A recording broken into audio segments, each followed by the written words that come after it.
આ મચ્છી કરપ્શનની લડાઈ લગભગ 2008થી ચાલે છે.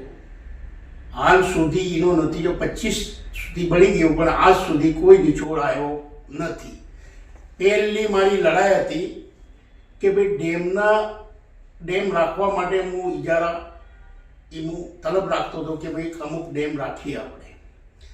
એ વખતે આપણો થોડી એમ ખબર પડી કે પોલિસીના વિરોધ કામ થઈ રહ્યું છે. ગાંધીનગરથી જ મને જાણ થઈ. એક નોટિસ ઇસ્યુ કરી હતી, નાગોરી એડવોકેટ અમારો હતો, એના થ્રુ 1/7/2008ના. એના પછી એ નોટિસના અંદર એવું લખેલું હતું અમે કે ભાઈ તમે જે નિર્ણય લઈ રહ્યા છો એવો નિર્ણય ના લેતા કે કરોડોનું નુકસાન ગવર્મેન્ટનું થાય. પોલિસી વિરોધ કામ નહીં કરતા. 2004ની પોલિસી બનેલી છે એકચ્યુઅલી ગવર્મેન્ટની. એના સત્તાનો દુરુપયોગ કરીને એવું કોઈ કામ કરતા નહીં, અને તમે એવું કરશો તો કરોડોનું ગવર્મેન્ટનું નુકસાન થશે, એના જવાબદાર તમે છો. એમ કરી મને આ એક નોટિસ આપી હતી. એ નોટિસના પછી 25 દિવસ પછી એ નોટિસ મને જે આપી હતી મુખ્યમંત્રી અને 6 જણોની ફાળવેલી, કમિશનર સુધી 6 જણોની ફાળવેલી કે ભાઈ આ કામ ના કરતા. એના પછી 25 દિવસ પછી સત્તાનો દુરુપયોગ કરી અને એમને 50 ડેમ ફાળવી દીધા. 50 ડેમ ફાળવ્યા. એમાં અમે જોઈ લીધું કે ભાઈ તફાવત ટેન્ડરમાં અને પોલિસી વિરુદ્ધ જે કામ કર્યું છે એમાં તફાવત ઘણો છે. એ વખત હું હાઈકોર્ટમાં ગયો અને હું એના માટે પિટિશન દાખલ કરી કે ભાઈ આ પોલિસી વિરુદ્ધ કામ થયું છે, એના માટે આ ડેમ કેન્સલ કરવા લાયક છે. રેખા દવે કરીને હતા જજ, એમને 2 મહિનાના અંદર ડેમ કેન્સલ કરી નાખ્યા. 2 ડેમ કેન્સલ કર્યા પછી ટોટલી ડેમ કેન્સલ કર્યા જેટલા ઇજારામાં આપ્યા હતા. મને જાણવા મળ્યું કે 58 છે, પણ નીકળ્યા SEBના રિપોર્ટના અંદર 50 ડેમ નીકળ્યા. પણ એ ટેન્ડર કેન્સલ કર્યા પછી એ લોકો ઇજારેદારને સુપ્રીમમાં લઈ ગયા અને એનો સ્ટે લીધો કે ભાઈ આ જે કોર્ટે નિર્ણય લીધો છે એ ગલત નિર્ણય લીધો છે, એના માટે સ્ટે આપવામાં આવે. સ્ટે મળી ગયો. તો 10 દિવસ સુધી સ્ટે રહ્યો હતો. હું સુપ્રીમમાં ગયો, સ્ટે ખતમ કરાયો, નવા શરૂથી ટેન્ડર શરૂ કરાયા. હવે નવા શરૂ ટેન્ડર કર્યા એ વખતે એ ટેન્ડરોની કિંમત કરોડોમાં ગયા. જે એક ડેમ આપ્યો હતો 3,53,000નું, એ ડેમ 1,52,00,000 ગયો. હવે એવા તફાવતવાળા ડેમ કોઈ 80 લાખમાં ગયો, 1 લાખમાં આપેલો, 2 લાખમાં આપેલો, કોઈ 70 લાખમાં ગયો, કોઈ 50 લાખમાં ગયો. આવી રીતે ટોટલી એટલે અમે નક્કી કર્યું કે ભાઈ ચલો ગવર્મેન્ટનો તો ફાયદો થયો, નવા શરૂથી ટેન્ડર કર્યા એમાં કરોડોનો ફાયદો થયો. હવે અમને લાગ્યું કે ભાઈ ઓના અંદર કરપ્શન થયેલું છે. આના કીધું કે ભાઈ સત્તાનો જે દુરુપયોગ કર્યો છે એના માટે હું પિટિશન નાખવાનું નક્કી કર્યું. 2009ના અંદર મને નોટિસ બજાવી કમિશનરના, સચિવના, મુખ્યમંત્રીના કે ભાઈ આવું પોલિસી વિરોધ કામ થયું છે, આવું ભ્રષ્ટાચાર થયું છે, એનો મને જવાબ આપો. પણ એમને 3 વર્ષ સુધી કોઈ જવાબ જ નહોતો કે ભાઈ મંજૂરી આલવી કે ના આલવી. કારણ કે પોતે નરેન્દ્રભાઈ પોતે સામેલ હતા ભ્રષ્ટાચારમાં. પરસોત્તમભાઈને બચાવવા માટે એમને એક લેટર મોકલ્યો હતો 2012માં. કમિશનર થ્રુ કલેક્ટર થ્રુ મારા ઘરે આવ્યો હતો. એ વખત હું લેટરમાં જોયું કે ના મંજૂર કરી બેઠો. એ લેટર મારી જોડે જ છે. એ લેટરના અંદર એમ લખ્યું કે ભાઈ ગરીબોને ડેમ આપી દીધા હતા, કોઈ એવું કામ કર્યું નથી કે ભ્રષ્ટાચારનો તમને પરમિશન આપવામાં આવે. હવે એ લેટર લઈને પછી હું કોર્ટમાં ગયો કે ભાઈ ઓના અંદર જે નિર્ણય લીધો હતો હર્ષા મેવાણીને, જે જજમેન્ટ આપ્યું કે 3 મહિનાના અંદર ઈશાક મરડિયાને જવાબ આપો. હવે 3 મહિનાના અંદર જે જવાબ આપવાનો 1 દિવસ બાકી હતો 3 મહિનામાં, અને કલેક્ટર લઈને મારા ઘરે આવ્યા હતા. અને એ વખતે મને જોયું કે ના મંજૂર કર્યું છે. એના પછી ના મંજૂર કર્યા એટલે જોયું કે ભાઈ રાજ્યપાલના લીધા નથી. કમલા બેનીવાલ હતા એ વખતે, એમને લીધા નથી. એક જ પછી મેં કોર્ટ એન્ડ કન્ટેમ્પ કર્યો નરેન્દ્રભાઈ ઉપર કે ભાઈ આ ભ્રષ્ટાચારીઓને બચાવવાની કોશિશ છે.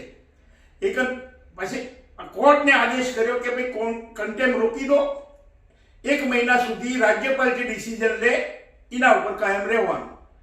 હવે 1 મહિનાના અંદર રાજ્યપાલને ડિસિઝન લીધું કે 202ની ઇન્કવાયરી થવી જોઈએ અને ઓની તપાસ થવી જોઈએ. એમને એક લેટર મોકલ્યો મારા ઘરે કે ભાઈ આ ભ્રષ્ટાચાર થયું છે, તમને પરમિશન આપવામાં આવે છે 202 ની ઇન્કવાયરી, તમને પરમિશન આપવામાં આવે છે. પણ એના પછી હું લઈને ચાલ્યો અને એસીબીના તપાસ માટે હું ગાંધીનગર કોર્ટના અંદર હું રજૂઆત કરી કે સાહેબ આ કન્ડિશનથી હું ફરિયાદ કરું છું. એમને તપાસ આપી પોલીસને તપાસ આપી એટલે પોલીસને 8 મહિના સુધી તપાસ કરી, પણ તપાસના અંદર કોઈ નિર્ણય આવતો નહોતો. પછી અમે એસીબી માગી એટલે એસીબીને તાત્કાલિક તપાસ કરી તો એના અંદર એને 6 આરોપી બનાવ્યા નવા. મને તો આક્ષેપ કર્યો હતો પરસોત્તમભાઈ ઉપર, પણ એમાં 6 આરોપી બનાવ્યા. હવે 6 આરોપી બનાવ્યા, એના ચીની 7 આરોપી થયા. હવે એની ટ્રાયલ ચાલવાની હતી ગાંધીનગર. હવે પરસોત્તમભાઈ ઓર્ડરના વિરોધમાં ગયા કે ભાઈ આ હું આરોપી નથી. 2016ના અંદર ગયા, 15મું તપાસ પૂરી થઈ ગઈ અને 16ના અંદર ગયા કે ભાઈ મને ડિસ્ચાર્જ કરવામાં આવે, તો પરસોત્તમભાઈનું કાઢી નાખેલું. એના પછી દિલીપભાઈ ગયા, દિલીપભાઈ સ્ટે લાવી દીધો.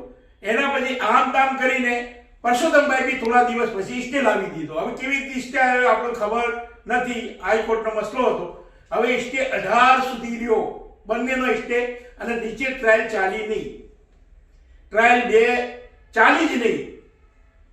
એ વખત 18ના પાલડી વાળાનું જજમેન્ટ આવ્યું કે તમે સ્ટે ખોટો લીધો છે, ટ્રાયલ ચાલવા દેતા નથી, તો 25,000 રૂપિયા દંડ લઈ અને બંને તમે 2 વીકના અંદર કોર્ટમાં હાજર થઈ જાઓ, નીચેવાળી કોર્ટમાં, એસીબી કોર્ટમાં. એના પછી એસીબીમાં તપાસ થઈ ગઈ, બધું જ થઈ ગયું. 18ના અંદર એના પછી કેટલા દિવસ સુધી ચાલી અને પછી 2021-22ના અંદર ફેર સ્ટે લાવ્યા. પરસોત્તમભાઈ, દિલીપભાઈ, સુતળિયા, આ 3 જણા ફેર સ્ટે લાવ્યા. ફેર ટ્રાયલ ચાલી નહીં. હવે 24ના અંદર એવું બન્યું કે ભાઈ ત્રણેયને ડિસ્ચાર્જ નામંજૂર કર્યા, ડિસમિસ કર્યા. ત્રણેયના ડિસમિસ કર્યા પછી એના પછી નીચે ટ્રાયલમાં મોકલી દીધા. હવે ટ્રાયલમાં ગયા, દિલીપભાઈ ગયા સુપ્રીમમાં ગયા, એમને ડિસ્ચાર્જ થઈ ગઈ. હવે કેવી રીતે ડિસ્ચાર્જ થઈ? કારણ કે પોલિસી વિરોધ જે કામ થયું હતું, કેબિનેટ મંત્રી દિલીપભાઈ હતા, એનું સાઇન જ એમને કરી હતી. જે પોલિસી વિરોધ કામ થયું એમને દિલીપભાઈને સાઇન કરી હતી. હવે એ ત્યાં સુપ્રીમમાંથી નીકળી ગયા. હવે 6 જણા રહ્યા. એ હવે હાઈકોર્ટના અંદર પરસોત્તમભાઈ સ્ટે લાવ્યા હતા. હવે એ સ્ટે લાયા પછી આ 25/11/2025 એ દિવસે ડિસ્ચાર્જ કાઢી નાખી. એક ટોટલ 4 ડિસમિસ કરી એમની. 4 ફેરા ગયા હતા ડિસ્ચાર્જ કરાવવા માટે. હવે સુપ્રીમમાંથી 1 કાઢી નાખી પરસોત્તમભાઈ. હવે હાલ સુધી આ કેસ રમાડ્યા કરે છે. અમને ટ્રાયલ ચાલવા દેતા નથી. કારણ કે ઉપર બી પીએમ એ જ છે, જે ભ્રષ્ટાચાર જેની હાજરીમાં થઈ હતું એ જ પીએમ છે, અને એ વખત સીએમ હતા. આ લોકો શું કરી રહ્યા છે કે મારા ગભા પર બંદૂક મેલી ટ્રાયલ ચાલવા દેતા નથી. કારણ કે પોલિટિક્સના હિસાબથી, કારણ કે પરસોત્તમભાઈ સક્રિય માણસ છે. 28 જેવા એના એમએલએ કોળી સમાજ અને ઠાકોર સમાજના એની પેનલ છે, અને સમાજના અંદર મોટો વાગે છે. તમારે વિડીયો જોવો હોય તો જોઈ લેજો એમના. અને એ આરોપ સાબિત થયો. 15 થી 10 વર્ષ થઈ ગયા, આજ સુધી કોઈ કાર્યવાહી નહીં, ટ્રાયલ ચાલવા જ નથી દીધી. હવે પીએમ નામના સાથે સાથ છે કે ભાઈ તું કાંઈ વાંધો નથી, તું મારી પાર્ટીનો માણસ છે, તો રોકી રાખ્યો છે. હવે આ પોલિટિક ઇસ્યુ આ કોણ કરી રહ્યું છે? આ બેન જવાબદાર છે. મુખ્યમંત્રી એ વખત નરેન્દ્રભાઈ હતા. આ ટોટલી જવાબદારી નરેન્દ્રભાઈની છે. હવે નરેન્દ્રભાઈ ચાલવા નથી દેતા. ઉપરથી મને કરોડોનો ફાયદો કર્યો, તો મને એક અરજી કરી કે સાહેબ મને રક્ષણ આલો ને તો આ એકાઉન્ટમાં મને મારી નાખશે. એ વખતે એ લોકોને ડીએસપીના થ્રુ તપાસ કરાવી. મને 9 જણોનો લેટર લખ્યો હતો. DSP, DIG, IG, home minister, મુખ્યમંત્રી, ટોટલી 9 જણોને મને લેટર લખ્યો હતો. મારે ઉપર એફઆઈઆર બી નથી. અને પછી આ લેટર લખ્યા છે ધડોધડ મારા ઉપર એફઆઈઆર 19 સુધી 20 એફઆઈઆર થઈ. પહેલી મારા ઉપર થઈ કે ભાઈ આતંકવાદી છે, લશ્કરે તોયબાનો છે, એમ કરી મને. આ તો ઠીક છે, હું ગુજરાતી છું એટલે બચી ગયો, કારણ કે હું એની લેન્જ નતો, એના પડોશી છું, એટલે એના હિસાબથી મને કાંઈ કર્યું નથી. પણ બાકી આતંકવાદની અરજી કરી, બીજો હોય તો ઢીલો પોચો હોય તો બચારાને એને આતંકવાદના નામે આ તો કામ ચાલુ જ છે. ગુજરાતનું મોડેલ બનાવવા માટે આ કામ ચાલુ જ છે. પણ એ વખત મને ખબર પડી ગઈ ભાઈ અમને પેશન્ટો લાવવાના છે. એક મને રક્ષણ માગ્યું હતું. રક્ષણ માગ્યા પછી એસપીને લેટર મોકલ્યો, મારી જોડે તપાસ કરી, મને બીજી અરજી કરી કે ભાઈ મને જે લેટર 9 જણો લખ્યા હતા એનું તમે મને રક્ષણ આપશો કે નહીં. એનો જવાબ આવ્યો કે ઈશાક મરેડિયા ભાગળવો છે જ નહીં. અને 17 દિવસ પછી હું સરપંચ બનીને આવ્યો. હવે ગામનું હું સરપંચ બનીને આવ્યો તો એ કહે છે કે ભાગળવું છે તે રક્ષણ ના આપવું.